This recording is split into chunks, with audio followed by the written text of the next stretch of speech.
Hello everyone, and welcome to today's webinar. This webinar is entitled, The Untapped Potential of Supporting Learning Outside School, Evidence from a Randomized Control Trial in Rwanda. This webinar is brought to you by the Global Reading Network and USAID. The webinar was organized by Kimberly Folds at the Global Reading Network and presented by Carol Deshano da Silva at Save the Children, as well as myself, Elliot Friedlander from Stanford University.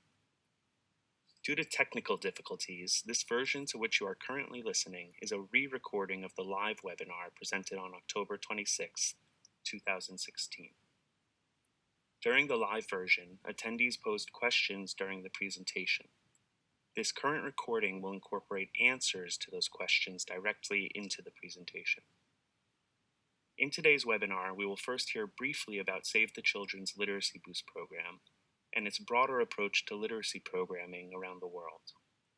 Following the Literacy Boost overview, I will present findings from a longitudinal randomized control trial. So first, we will describe Save the Children's approach to literacy action and the Literacy Boost program in more detail. These 3 slides were originally presented by Carol da Silva. Literacy Boost is a program developed by Save the Children US in 2008. It was developed in response to research and evaluations from across the developing world that showed that children were struggling to learn to read. Literacy Boost is made up of 3 core components. The first component is called teacher training. In this component, teachers in early primary levels receive regular in-service teacher training on ways to improve reading pedagogy. Teachers come together, learn about ways to teach a specific skill such as vocabulary, practice teaching that skill, and share lesson plans with each other. A few weeks later, teachers come back together to discuss what worked well in their actual classrooms before learning about a new skill. The teacher training sessions are not a replacement for existing curricula. Rather, program designers in each country adapt the sessions to map directly onto the existing curricula and ensure that the content of the trainings is culturally and contextually relevant to the local environment. The second component is called community action. This component contains a menu of activities that implementers may choose from to implement in communities and villages in which Save the Children works. Activities include reading awareness workshops, where family members, both those who can read and those who cannot, gather to learn ways about how to support children's learning at home. Another activity is reading buddies. In reading buddies, skilled readers are paired with younger children who are just learning to read, so that those young learners can share books with their more skilled peers. Reading camps is also another activity. It's sometimes also referred to as reading clubs. And in reading camps, children gather in weekly meetings that are led by local volunteers. The children gather to play games that involve reading and writing and literacy in general. At reading clubs, children also use locally available resources to make simple reading materials to take home. The community action component relies on resources and personnel in the community to directly help children learning. Finally, Save the Children regularly conducts summative assessment to understand how Literacy Boost impacts learners' reading skills. The Literacy Boost approach represents Save the Children's life-wide learning approach to education. A life-wide learning approach entails supporting children to learn both within the school walls, but also during the majority of a child's year when they are not in school. Life-wide learning seeks to enhance children's learning opportunities from the moment they are born and throughout their life. Recently, Save the Children released a document outlining 8 principles that contribute to successful literacy programming. The 8 principles are seen in this slide, and more details on them can be found by following the link at the bottom of the slide. As Literacy Boost is an early grades reading program, as it works primarily with primary schools and primary school students, it really focuses on 6 of these 8 principles. Other efforts that Save the Children puts forward for children that are too young to attend primary school addresses the first principle, which is start early. And the last principle, the policy principle, comes into play when the evidence that Literacy Boost generates is used to inform policy decisions. To date, Literacy Boost has been implemented in over 30 countries around the world and has reached millions of children to encourage better learning. For more information on Literacy Boost, on the 8 principles of effective literacy action, and Save the Children's life-wide learning approach to education, please contact Carol De Silva via the contact details we provide later. This was the final slide that Carol presented during the live webinar. We now turn to the presentation of Literacy Boost in Rwanda. So we will now look at the randomized control trial of Literacy Boost in Rwanda. This project is the result of many, many partners. The research was conducted by a team from Stanford University under the supervision of the principal investigator, Professor Claude Goldenberg, as well as co-researchers at the Education Board, Rwanda Education Board, under the leadership of Janvier Gasana, the Director General of the Rwanda Education Board. Today's webinar is a broad overview of the ongoing study, which started in Rwanda in 2013 and has involved thousands of participants to date. For more details on the project, there are several resources you can refer to, including a PDF version of this presentation, which contains a large appendix with different slides. And also you can refer to the complete impact evaluation, which is available at several different places online. We'll provide links to the report at the end of the webinar. Before I go further, I want to briefly describe what is meant by the term randomized control trial. A randomized control trial is a type of scientific experiment that estimates the impact of a new treatment or intervention. In a randomized control trial, participants are randomly assigned to either a treatment group or a control group. Participants in the treatment group receive the intervention under investigation. Participants in the control group do not receive any treatment, but conduct their lives in a business-as-usual manner. After a certain amount of time, both groups are compared to see whether there are significant differences between those groups. If there are significant differences, it can be inferred that the treatment under investigation caused that difference to occur.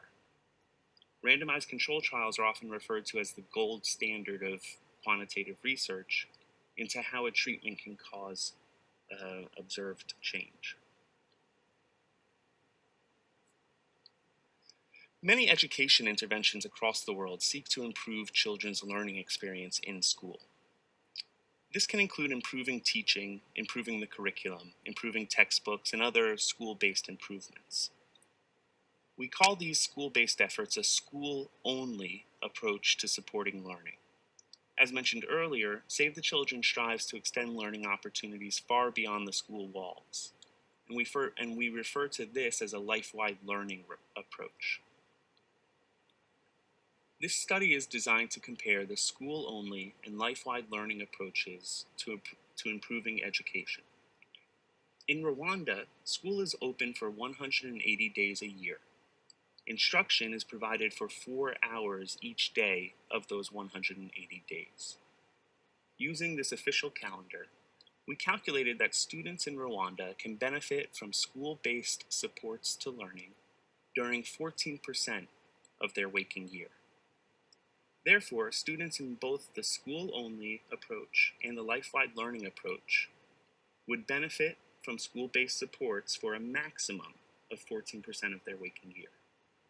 We say this is a maximum as it does not take into account school closures, holidays, exam periods, and other reasons that may interfere with instruction. The difference in the two approaches occurs outside the school walls. In the school-only approach, children's learning potential is generally ignored or goes largely unsupported during an estimated 86% of their waking year. However, in a life-wide learning approach, children can receive the support of families and communities when they are not in school. A life-wide learning approach, therefore, has the potential to reach children throughout their day and throughout their year. Now, the research questions of this study are implicit in this graphic. Specifically, the research questions were, what is the benefit of using a school-only approach to focus on 14% of a child's waking year? And then secondly, what is the added benefit of a life-wide learning approach? Can families and communities be effectively supported to help children better use the 86% of their time when they are not being taught in school? This study will delve into these two broad questions to better understand what is the best way to support children's learning. In Rwanda, working with the Ministry of Education and the Rwanda Education Board, Save the Children International and its partner organization, Umuhuza, identified one of the 30 districts in Rwanda in which to implement Literacy Boost. This district was made up of 21 sectors, and there were about 100 primary schools spread out across those 21 sectors. We randomized those 21 sectors into one of three groups. The first group of sectors we refer to as the control group. Neither Save the Children nor its local partner organization Umuhuza led any activities in these sectors during 2014 and 2015. The second group is the Teacher Training Group, or the TT Group. Teachers in these 7 sectors were offered Literacy Boost's teacher training component only. Schools also received book banks full of local language storybooks. All school-based activities were led or supported by Save the Children staff. The final group we refer to as the LB group, the Literacy Boost group. It received both teacher training and community action. This means that, similar to the teacher training group, the Literacy Boost group received the teacher training sessions as well as the school-based book banks. But also, families and communities in the Literacy Boost group were offered workshops on how to support children's reading, and communities were guided in how to lead reading clubs for children and hold reading festivals.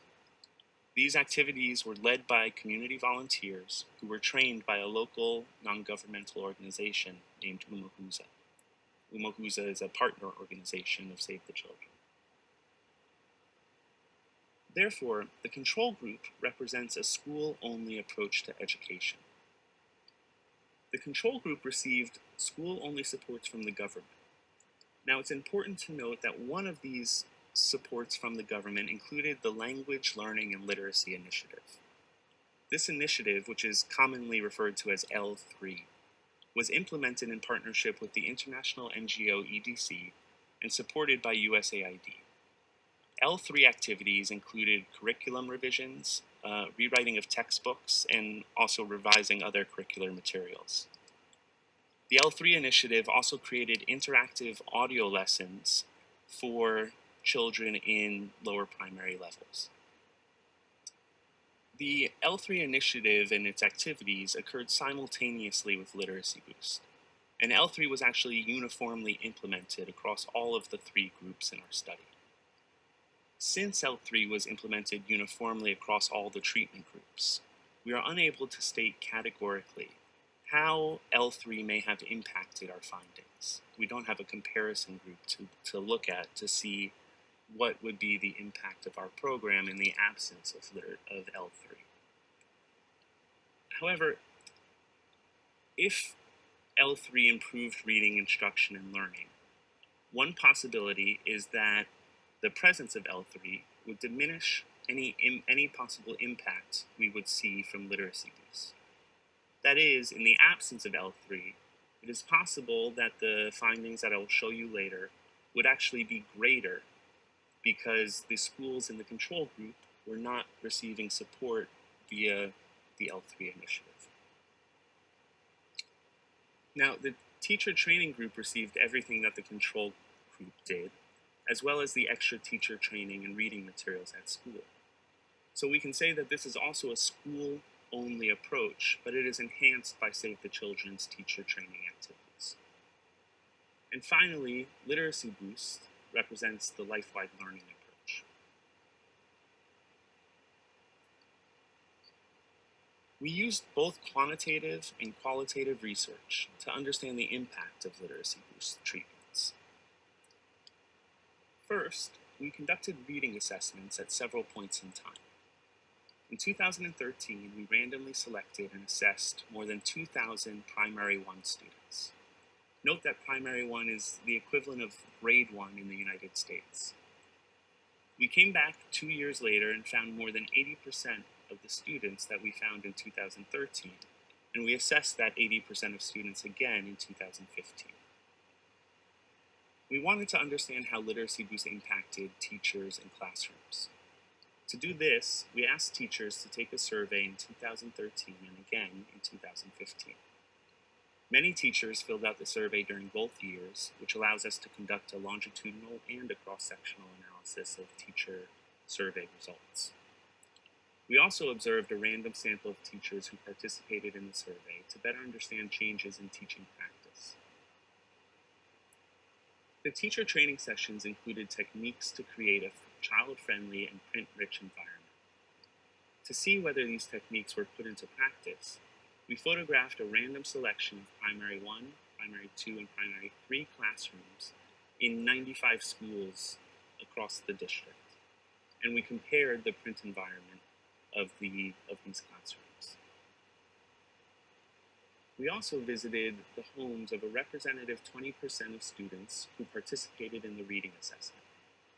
During those home visits, we surveyed their family about the literacy ecology of the home, the literacy practices, literacy knowledge, literacy beliefs and habits that family members engaged in. Lastly, we conducted qualitative observations of 2 randomly selected children in 2013, who we refer to with the pseudonyms of Flora and Jolly. These observations were collected by Professor Michael Tusime, a lecturer at the University of Rwanda College of Education. In addition, at Endline, in consultation with Dr. Tusime and our other partners, we purposefully selected 2 more students who lived in literacy boost sectors. Using their Endline reading assessment data, we selected 1 student, who we refer to as Marie, who still could not read, despite being in school for over 3 years, and despite having lived in a literacy boost sector. We also selected Daniel because he had made marked gains in reading over the course of the intervention, and we wanted to compare Marie and Daniel to understand why one of these students made significant gains in their reading, while the other one remains a struggling reader. We now turn to the analysis and the findings. The analysis that we used is called an intention to treat analysis. It looks at whether simply offering the activities led to changes in the different groups. This analysis does not take into account whether individuals actually participated in the activities. It simply looks at whether the activities were available and how that availability is related to changes that we see in children's reading. This intention to treat analysis is the most relevant analysis for policymakers and other educators who need to make decisions on how to best improve learning. It also provides the most conservative estimate of impact for a given treatment. When I say conservative, I mean it provides the lowest estimate of impact for a given treatment. We will look first at the results from the reading assessment. Results are reported in a measure called an effect size. We use effect sizes so that we can compare different outcomes on a common scale. Now, the outcomes that we're going to compare on this graph, there are 4 of them. The first is an outcome that we call oral comprehension. This outcome measured students' skills in speaking and in listening. These skills, speaking and listening, have been shown in research to be important precursors for later successful reading. The second outcome we call the basic literacy threshold.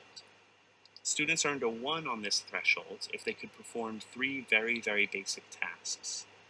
They earned a 0 if they could not perform all 3 of these tasks. The 3 tasks included identifying 75% of the letters of the alphabet in Kinyarwanda. Kinyarwanda is the name of the language that is spoken in Rwanda. The second task is whether they could write a very, very simple common word, at least one word. And then the third task is whether they could read a very simple decodable word. For more on this outcome, please refer to the full report and the appendix to this slideshow. For children who met the basic literacy threshold, for those students who scored a 1 on the basic literacy threshold, we also assessed their reading fluency, which is the number of words that they correctly read in 1 minute, and we also measured their reading comprehension. I will show you next how the teacher training and literacy boost groups performed in comparison to the control group. What this means is that we set the scores of the control group to 0, as you can see in the graph in the red lines.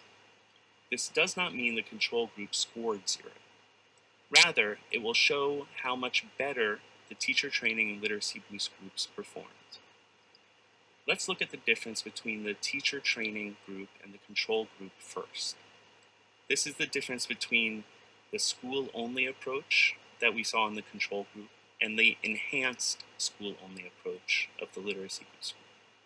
Of the teacher training group. You can see that the teacher training group scored better than the control group in every outcome. However, we are only sure that the difference we observe is statistically significantly different for the reading comprehension outcome.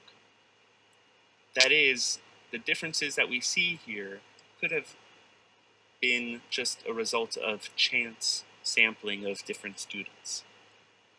The only difference that showed up statistically significantly different, again, is reading comprehension. This information, these yellow bars tell us that teacher training caused students' reading comprehension scores to increase. Now, what about the literacy boost group?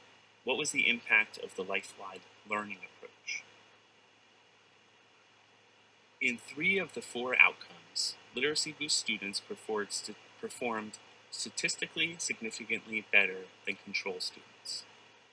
This indicates that literacy boosts cause children to read more fluently and take more meaning from the text that they read. It also helped them with their oral comprehension skills. The life-wide learning approach seems to be the most impactful in helping children's early reading skills. Now, there's one outcome here that we observed no significant differences across groups, and that was the number of students who passed the basic literacy threshold. Nearly 1/3 of the sample of students failed to meet this threshold. This is very troubling, especially considering that we tested students in 2013 when they were at the end of grade 1 of primary 1. And we came back 2 years later and tested them again. This means that students were in school for almost 3 years. 31% of these students who had been in school for almost 3 years couldn't do 3 very, very basic tasks that were required to pass the basic literacy threshold. So while we see a very encouraging effect size for literacy boost in the green bars in this graph, there's still a long way to go to make sure all students are becoming successful readers. During the live webinar, 2 questions came up regarding this 31% of students who failed to meet the basic literacy threshold. One general question asked why 31% of the students failed to meet the threshold. There are likely many contributing factors to this, including undiagnosed learning disabilities, possibly physical factors like poor eyesight, or environmental factors such as little support at home or few reading materials with which students can practice their reading skills. I'll discuss one other potential reason behind this large portion of non-readers later in the presentation. But I encourage you to refer to the Endline report, to the impact evaluation, as it goes into much greater detail on this finding. During the live webinar, another participant suggested that teachers' difficulties with phonemic awareness instruction may have contributed to the 31% who failed to meet the threshold. This is an interesting idea, But from our data and from the existing research with which we are familiar, we are unable to make any claims about the role of phonemic awareness instruction. While phonemic awareness has been shown to be an important precursor skill to successful reading in the English language, which has a very complex orthography, there is still no conclusive evidence on the role of phonemic awareness in helping children to learn to read in less complex, in more shallow orthographies, such as Spanish or Kinyarwanda. A recent article published by Claude Goldenberg, the principal investigator of this study, looked at Spanish language learners and children learning to read in Spanish, and suggested that phonemic awareness may not be a critical component of learning to read in Spanish, which has a shallow orthography, similar to Kinyarwanda. But in summary, there's a clear need for more research on this topic to understand the role of phonemic awareness in orthographies that are not as complex as English. In addition to the literacy skills, we had another important finding that emerged from the data. Remember that we assessed students in Primary 1 in 2013, and then we returned 2 years later to assess them again. We recorded their primary level in 2015 when we returned, and using that data, we were able to, with simple algebra, to calculate annual rates of promotion and annual rates of children repeating primary levels.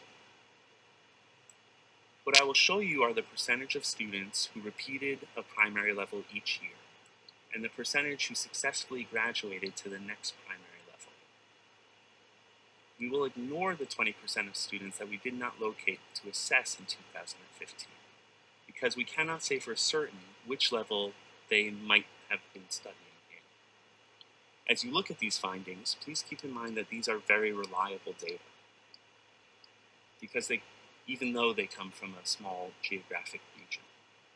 We say that they are very reliable because the data collectors, the assessors, went into each school and into each classroom and collected students, and they directly observed which primary class students were studying. So in the control group, we found that each year, 44% of our sample repeated their school year. This means that if you had 100 Primary 1 students this year, you would only expect 66 of them to make it to Primary 2 next year. And then in 2 years, only 31 students of the original 100 that you have in Primary 1 will reach Primary 3 2 years later. This repetition rate also does not account for the 20% of the sample that were missing in 2015. If any of that 20% had dropped out or had not reached Primary 3 or Primary 2, it means that the 44% repetition rate might be a low estimate of the actual number of children who do not progress normally through the early primary levels. Now, this high rate of repetition is not a phenomenon that is limited to Rwanda. Research by Luis Crouch and others at RTI show that high repetition rates likely exist in many low-income countries across the world. When students repeat early levels of primary school, when they're repeating grade 1, grade 2, grade 3, it represents a massive waste of resources. More importantly, repetition cannot be good for children's self-esteem, for their confidence in themselves as learners, and for parents' confidence that investing in education is a good investment. This repetition finding, this 44% annual rate of repetition, is an important one. And let's see what the impact of treatment was on the literacy boost and teacher training groups for repetition. The repetition rates for literacy boost and teacher training groups were identical, so we're presenting them as one number, which is the lower bar in this graphic. Compared to the control group, students in the literacy boost and teacher training groups repeated significantly less often. We believe that literacy boost and teacher training's effect on reducing repetition is actually higher That is, it has a greater impact on reducing repetition rates. We think this is true because students were assessed in 2013, but the treatment activities did not start until 2014. That means that students in 2013, at the end of the year, were either promoted to the next grade, to primary 2, or they repeated a year without having had any exposure to treatment activities. So in theory, the treatment activities would have a greater impact on repetition, but we don't see it here because children had a chance to repeat before the start of treatment.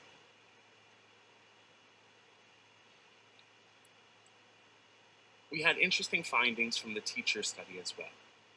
Our results indicate that teacher knowledge, teacher beliefs, and teacher practices all significantly increased in comparison to the control group. Remember that all teachers in all schools, including the control group, also participated and hopefully benefited from the L3 initiative. So the significant differences we see here are the impact of Literacy Boost teacher sessions, teacher training sessions, in addition to any impact that L3 may have had. I would like to spend more time discussing these findings, but unfortunately I don't have enough time to fit it into this webinar. I encourage you to refer to the full report for more details. We also collected photographs of classroom walls, and they revealed some interesting findings. Here are some examples from a range of classrooms. Photos were coded using a visual estimation of coverage. 2 members of the Stanford research team looked at the photos and approximated the amount of wall space in each photo. Each photo was assigned a score for the amount of wall space that was covered. The scoring procedure is also detailed in the Endline report, as well as our statistical analyses of the photo scores. These 3 photos were coded as having no coverage, having half coverage, and having 100% coverage. We coded the classroom photos without knowledge of which group the classrooms were assigned to. And then we looked at across the groups at the average scores. In control group, 53% of the classrooms had no literacy material coverage at all. And only about 15% had half coverage or more. Remember, these photographs were taken towards the end of the year in classrooms of primary 1, primary 2, and primary 3 students. So this means that half of the walls that students look at have nothing on them in the control group. The scenario is very different in the literacy boost and teacher training groups. In those groups, only about 11% of the walls had no coverage, while the majority of walls had half or full coverage. This shows that teachers trained by Save the Children staff displayed more literacy materials in their classrooms. Our photo evidence shows that teacher training had a substantial impact on the everyday instructional practice of literacy teachers. The effect sizes for these literacy materials on the walls are huge. They approach 2.0 in size. Now, a question raised during the live webinar concerned the relationship between print coverage and student outcomes. Unfortunately, we were not able to conduct this analysis since we took a random sample of classrooms and did not have the data to link students to classrooms. We did try to link teacher outcomes to student outcomes, but ran into difficulties there as well. The difficulties stem from the fact that in Rwanda, teachers move from class to class throughout the school day. This means that a primary 1 classroom may have 5 or 6 different teachers for all their subjects in the course of one single day. We therefore tried to aggregate teacher scores at the school level to take an average teacher score, and to aggregate student scores at the school level as well, and compare those average scores. This analysis, however, did not yield any significant findings, and we believe it's due to the limited sample size that results of taking school averages. Finally, we turn to the impact of the life-wide learning approach on the 86% of the time a child is awake but is not in school. We found that families in literacy view sectors had improved home literacy ecologies. For more on what we mean by literacy ecology of the home and community, please refer to the full report. We also found a significant correlation between improvements in the literacy ecology of the home and student learning outcomes. The literacy ecology of the home is a multifaceted concept. Different facets of the literacy ecology were associated with different student outcomes. One factor, child interest and engagement in reading activities, showed an interesting relationship to reading outcomes. Children's interest and engagement were significantly related to every reading outcome and every learning outcome that we measured. Now, this is not a causal finding. That is, we did not randomly assign different children to have different levels of interest and then tested outcomes. That wouldn't actually be possible. But what we do see is a highly significant and consistent relationship between child interest and engagement in learning outcomes. To us, this points to the role of creatively and actively engaging children in reading and of building their interest in reading, and how this may have this building their interest, this actively engaging in children, how that may have a positive impact on children's reading development. And this needs to happen both in school and outside of school. It needs to happen through a life-wide learning approach. The last source of evidence, the last data set that we collected, comes from observations of the literacy ecology of 4 children. These observations were conducted by Dr. Michael Tusime. In this current webinar, I will highlight findings from the observations from the homes and villages of 2 of the 4 children that we observed. But I encourage everyone interested to read the findings from the baseline and the Endline and the full impact evaluation. These observations are written up without any statistics, but are presented as in-depth qualitative descriptions of the role of literacy in the lives of 4 children. And the write-up is very interesting and provides interesting ideas about possibly explanatory mechanisms for the reasons we see the findings that we do. The first of the children I'll talk about in this webinar is Marie. Marie was purposefully selected for observations because she lived in the literacy view sector. But after 2 years of treatment, she still could not read. When Dr. Tusime arrived in the village on the first day of observations, he quickly got a sense why Marie might be still struggling to read. These are the first 5 sentences that Marie's father said to Dr. Tusime. "Why didn't you select Marie's elder sister? She is the one who is bright. Marie is Umuskwa at school. She is Umuskwa. I don't know why she is the one they selected." Now, the word Umuskwa is really critical here. It doesn't have an exact translation in English. However, in Rwanda it is a derogatory word, and it can be translated, close approximations are dull, stupid, or intellectually disabled. Now, these first 5 sentences clearly show that Marie does not receive support in her learning from her father. Over the course of the observation period, Dr. Tusime observed her mother also using the word Umuskwa to refer to Marie in Marie's presence. This happened over 3 days. He heard this word over 20 times. So Marie clearly lacks parental support, parental encouragement for learning. And this lack of support can only serve to inhibit her interest in reading and her growth as a reader. When speaking with Marie directly, Dr. Tusime discovered just how well Marie had internalized that lack of support. Dr. Tusime asked Marie, "Why is reading important?" And Marie responded that knowing how to read makes you clever. He asked her, "Why is it important to be clever?" Marie replied that by knowing how to read, you stop being Umuskwa. Finally, when he asked her what she wanted to become when she finished school, Marie said that she was too stupid, she was too dull to finish school. Remember, we purposefully selected Marie to find out why she remained a non-reader, even after 2 years of being exposed to Literacy Boost and after being enrolled in primary school for 3 years.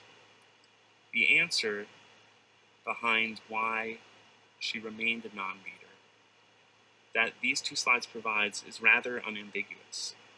Her home environment did not provide her the support. It did not foster the curiosity. It didn't encourage her to learn to the best of her abilities. No amount of school-only intervention is going to change Marie's home environment. It's only through a lifelong learning approach that Marie can experience enhanced instruction in school and enhanced learning experiences in school, but also receive the support that we would hope all children receive during their entire waking year. Marie is just one child of the thousands that we assess.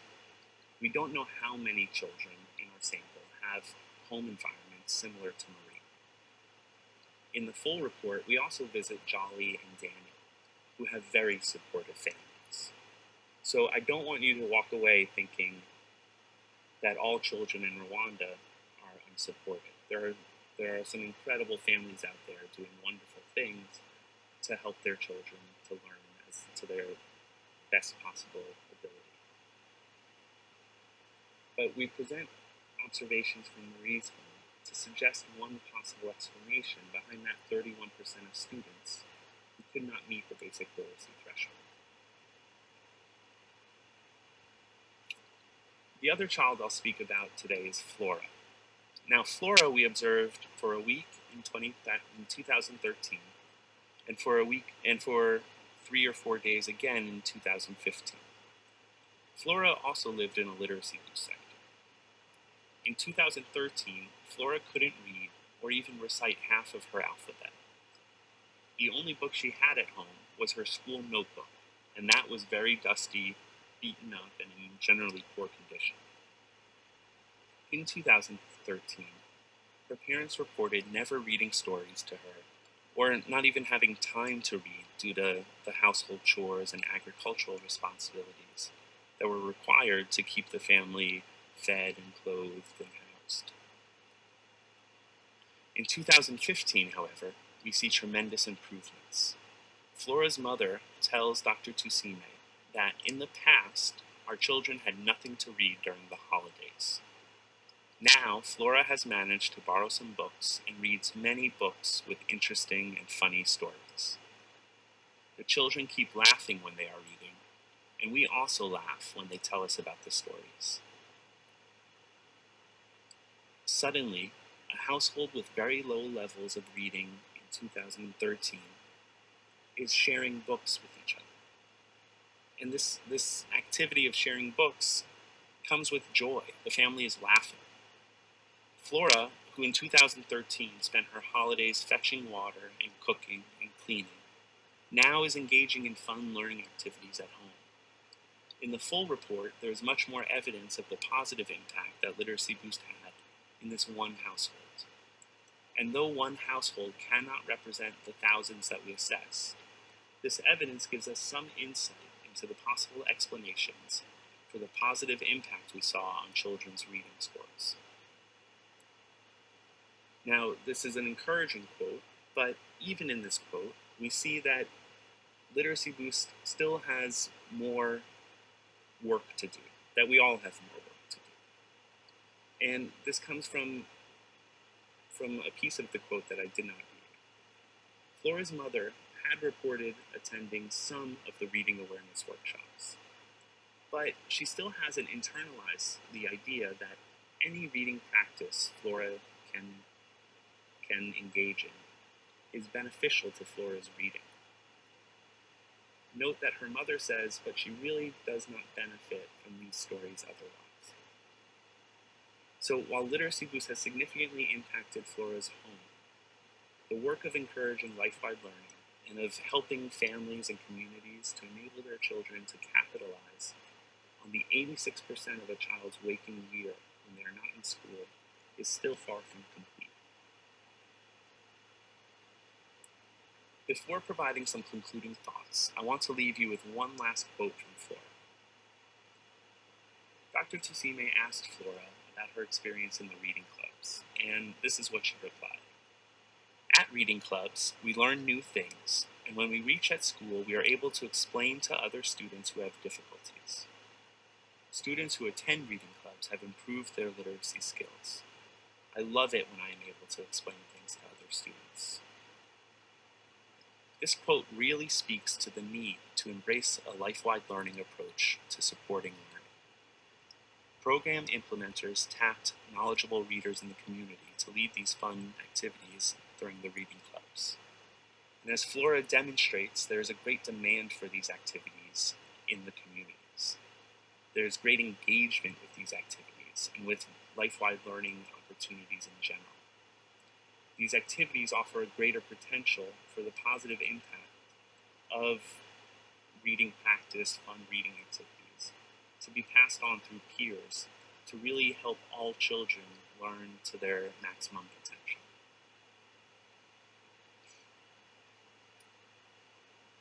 Rwanda has come a very long way in its efforts to provide education for all. The progress of the Rwanda Education Board and the Ministry of Education is remarkable.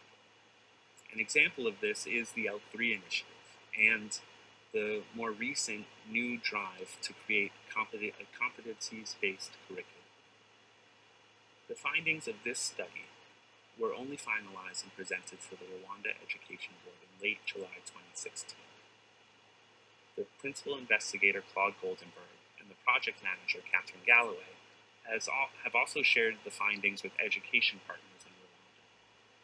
Plans are currently underway to create a multi-day forum with educators and policymakers in Rwanda to fully examine the expansive findings in the report. It is the hope that this forum will lead to concrete policy actions to improve children's learning in Rwanda.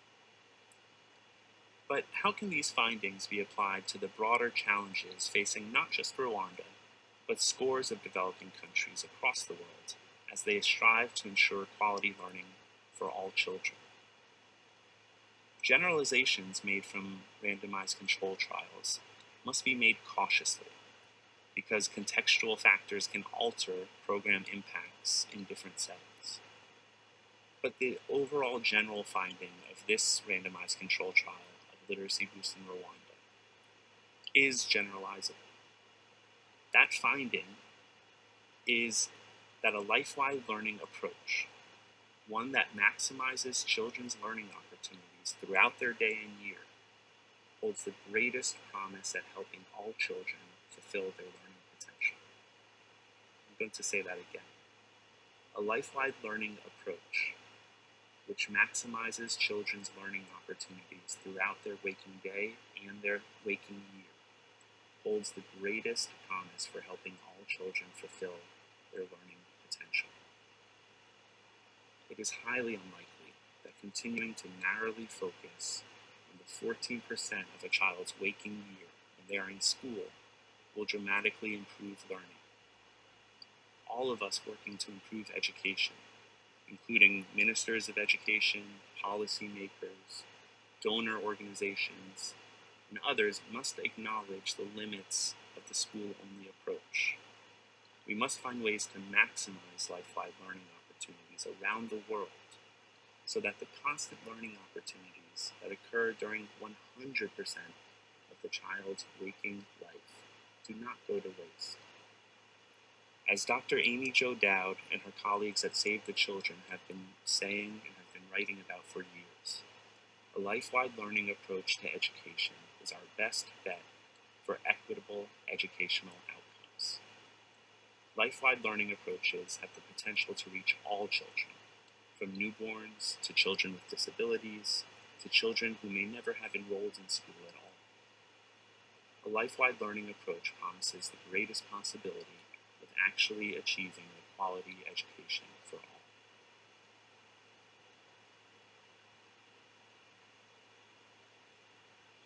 Answers to the questions that were presented during the live webinar have been incorporated into this current recording.